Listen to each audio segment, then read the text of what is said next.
Akkam bulti obbo Zakir naik. Maqaan kiyya Jeem Ishtimaanii jedhama. Waan duraa hojii amma asitti hojjetuu jirtu tanaaf si galatoomfachuu barbaada. Waan hedduu asirraa akka baradhullee abdii qaba. Gaafiin kiyya qabxii kee sadaffaa irratti hundaa'a. Yoo naa eeyyamte an gaafii sadii qaba. Qabxii kan kee sadaffaa irratti deebiin ati kennite xiqqoo namatti ulfaata. An gaafii salphata si gaafachuu fedha. Yoo waan shororkeessummaa dubbattu, yeroo waan islaamummaa dubbattu ilaal duub an gaafii qajeeltuu waan si gaafachuu jiruuf deebiillee qajeeltuu sirraa barbaada. Wanni Paakistaanitti, Iraaqitti, Afgaanistaanitti mudachuu jiru annamni dhufii mitka waan kan dubbachuu jiruuf akkanatti hin mufannellee abdii qaba. Garuu oduu irratti yoo dhageettu dubartiin tokko osoo ijoollee isiitiif soorata tolchuu jirtu namni wayii boombii hidhatee dhufee osoo dhoosee ajjeese anas biratti gaafii salphata akka si gaafatu barbaada. Waani sun islaamummaa moo naminuu islaamummaa akka dansaa hin hubannee fi namootattuu islaamummaa irratti ilaalcha mataa ofii qabaa jenna. Yaa abboo ammallee waan tokko sitti yoo deebinaa deebistu waraan addunyaa tokkoffaa irratti namni haganaa du'ee jira. Wanni kun cuftinu propagaandaadha. Kun hojii Ameerikaatii. Isittuu nam fixuu jira naan hin jedhin. An deebii qajeelaa sirraa barbaada. Obboleessoo dura deebisaatti dhaggeeffadhuuti sanbooda yaadatti kannatta inshaallah. Hayyee. Gaafiin obboleessa keenyaa dhimma badanii balleessuutiin wal qabata yookiin suicide bombing.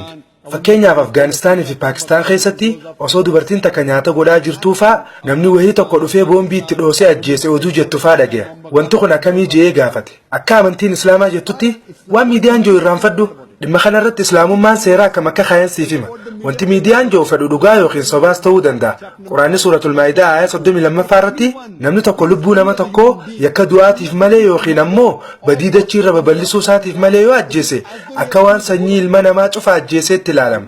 Namni tokko yoo ilma namaa tokko ajjeese namni san nama muslimaa yookiin nama musliman ta'inis ta'u yoo nama ajjeese taate takkaa'uu yookiin yoo nama dachii tana keessatti badii babal'ise taate malee yoo lubbuu nama tokko ajjeese akka nama sanyii ilma namaa hunda fixeetti ilaalama. Quraanni namni tokko yoo lubbuu nama tokko baraare yookiin nagee baase akka waan sanyii ilma namaa cufa nagee baasetti ilaalama ja'a. Kanaafuu akka Quraanaatti lubbuu nama nagee takka baasuun dhoorkaadha. Suicide bomber yookiin namni badee balleessu tokko boombii hidhatee dhufee dubartii nagee ta nyaata godhu jirtu ajjeesuun dhibbarraa dhibbatti dhoorkaadha. Maaliif yoo fedhe Afgaanistaanitti yookiin Iraaqitti yookiin Ameerikatti yookiin Dubaayitti maaliif hin taane kun dhibbarraa dhibbatti dhoorkaadha. Or American or propaganda, whoever doing it, it is totally prohibited. Okay. Deebiin xiyyeeffamii faamii ifnaa ta'ee jira. Parsantii dhibbatti ifaadhaami. Parsantii dhibba tokkoo if. Kanaafuu dubbichi akkanaa kun dogoggora jechuudha. Dhibbarraa dhibbatti dogongoraan siin jee akka waan sanyii ilma namaa cufa ajjeesetti ilaalama. Kitaabota amantii kanneen an beeku keessaa kan yoo lubbuu nama tokko ajjeeste akka waan sanyii ilma namaa cufa ajjeesteeti hajuu Quraana qofa. Kitaabota amantii kanneen an beeku keessaa Quraana qofaatu yoo lubbuu nama tokko nagee baaste akka waan sanyii ilma namaa cufa nagee baasteeti ja'a. Kitaabni biraa tokkollee akkana juu hin jiru. Perfect. Hayyee ammallee waan biraa si gaafatu danda'a. Ni dandeessa gaafadhu. Gochi akkanaa kun dogoggora akka ta'e natti himte. Yoo ummat kan laalu cufti isaaniitu ummat nagaa ka jaalalaati. Walgayii akkanaa kan maaliif Afgaanistaanii fi Paakistaan keessallee qopheessitee namoota waan islaamummaa al jiru raawwatan maaliif hin barsiise. Namoota sammuun isaanii joonjaweessuun maa hin qajeelchin. Wanni isaan raawwatuu jiran kun azaab malee jannata kagalchuutti hin jirre akka ta'e maaliif itti hin himne. Gocha akka 9/11 sun fa'aa ka akka boombii Londanitti dhoosanii namoota nagaa galaafatanii sun fa'aa akka hin milkoofne ma ittiin himne. Osoo waan si jibbuuf kasi ajjeesu taate dalagaan tituun xinnoos taasisu fudhatamni qabaatti. Garuu aniin Yahudaa tokko jibbuuf maaf warra Ameerikaa kan nagaa dhaqee ajjeese. Hagasitti namoota 3-4 islaamessitu maaliif achi dhaqxee namoota kan barsiiftee lubbuu namoota kumaatamaa hin hambifne. Wanni an dhaga'uuf ettaan. Maashaallah. Obboleessi keenya gaafii bareeddu gaafate. Akkaanaan Afgaanistaanii fi Paakistaan dhaqee dhaamsa kana dabarsee balaa tana hambisuu barbaade. Obboleessu ani guyyuu niin dhaqa. Ammaa achitti hin deemu jira. Yeroo ammaa tanatti saatalaayitii TV irraan jira. Nuti Peace TV uummata miliyoona 100 lakkaa'amu bira gahuu qabna. Namni as jiru kun hangam takka?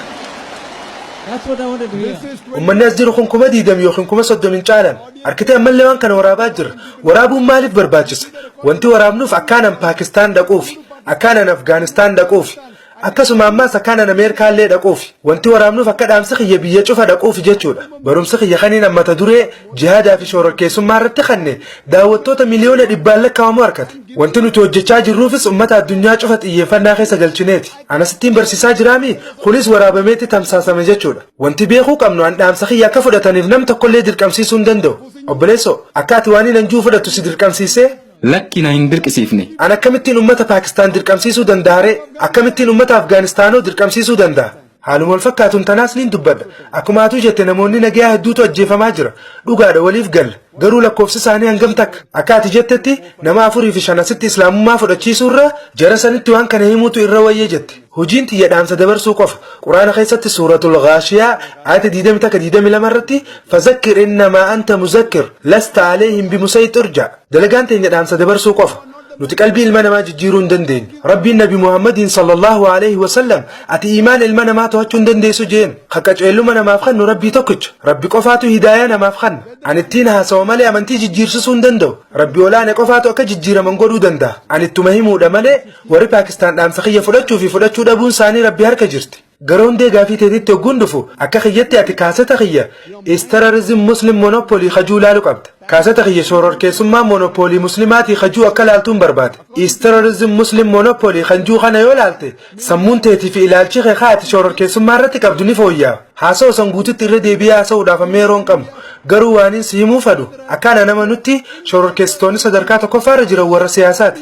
Warri rakkoota na cufa uume isaan biyya feete fudhu Indiyaa walitti bu'iinsota Indiyaa keessatti mudatan cufaa'u Suduudaanis ta'e karaa lafa jalaatii warri siyaasaa harka keessaa qaban masjida Baabrii walitti bu'iinsa masjida Baabrii maaltu fide sababni warra siyaasaati walitti bu'iinsa Gujiraatitti ta'e sababni warra siyaasaati waan Seepteembar 10 bara 2001 mudate waan 9/11 irratti mudate beekoo barbaades kaasata kiyya laali sunis waanuma biyya keessatti dalagame shororri siyaasaa dhoo isaan dalaganii jechuu akka saayinsistoonni Ameerikaa 72 ja'anitti yakki shororkeessummaa kan 9/11 dalagame haaluma kamiinuu araboota 19 xayyaara butaniin godhamuu hin danda'u ja'an abadan hin danda'amu ja'an tun dalagaa warra siyaasaati saayinsistoota Ameerikaa 72 tokkana jedhe Zakir naayikii miti dalaguma biyya keessaati dalagaa siyaasaati tun waan kana eenyutu godhe George Bush.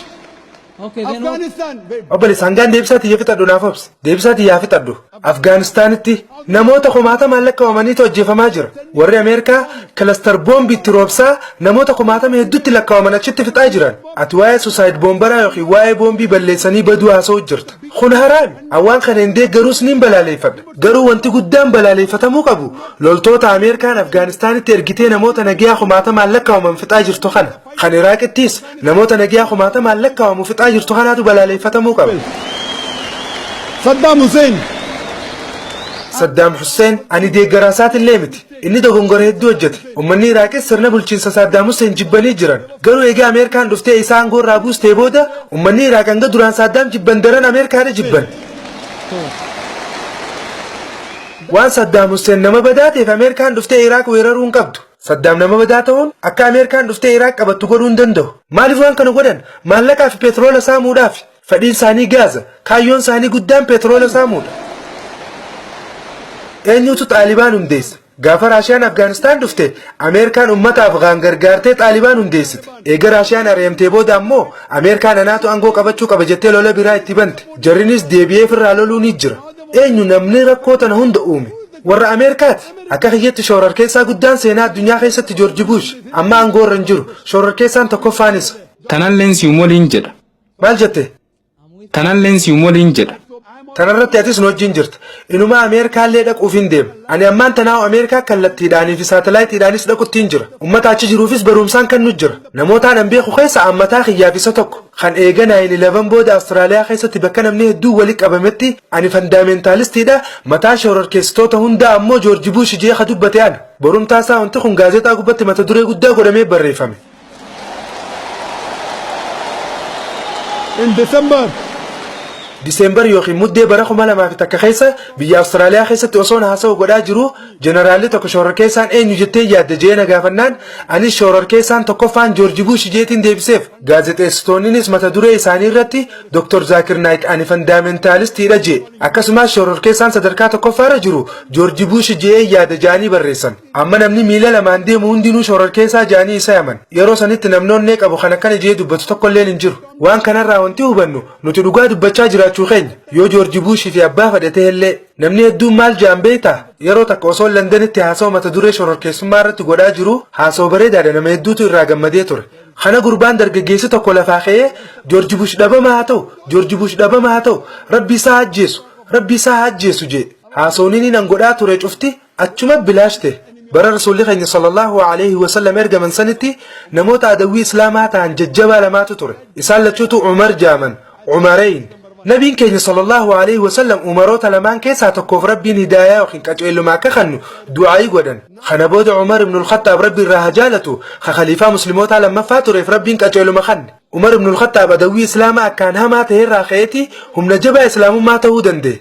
Kanaaf anis Rabbiin Joorji Buushiif akka hidaayaa kennuun kadhadha. Ani haasa'u malee hidaayaa kennuu hin danda'u. Wanti inni hojjechaa jiru dogongora ta'uu isaa ittiin hima. Ani isaa ajjeesuun fadhu akka inni islaamummaa fudhatuun fadha malee nama ajjeesuun maal fayyadamee?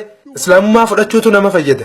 Dhugaa fudhachuutu nama fayyada. Kanaaf jecha nuti dhaamsa dabarsaa jirra. Warri onneen isaanii banaadhaan fudhatan. Inshaallah atillee gaaf tokko Rabbiin onnee teesiif bana. Rabbiin onnee teesiif haa banu. An siif banuu hin danda'u. An dhaamsa qofaan dabarsa. Si dirqamsiisuus hin danda'u yoo Rabbiin siif kenne malee. Yoo atii fi teetiif tattaafatte malee Rabbiin sin gargaaru. Yoo ati hin tattaafanne yookiin falmanne onneen teesiif hin banamtu.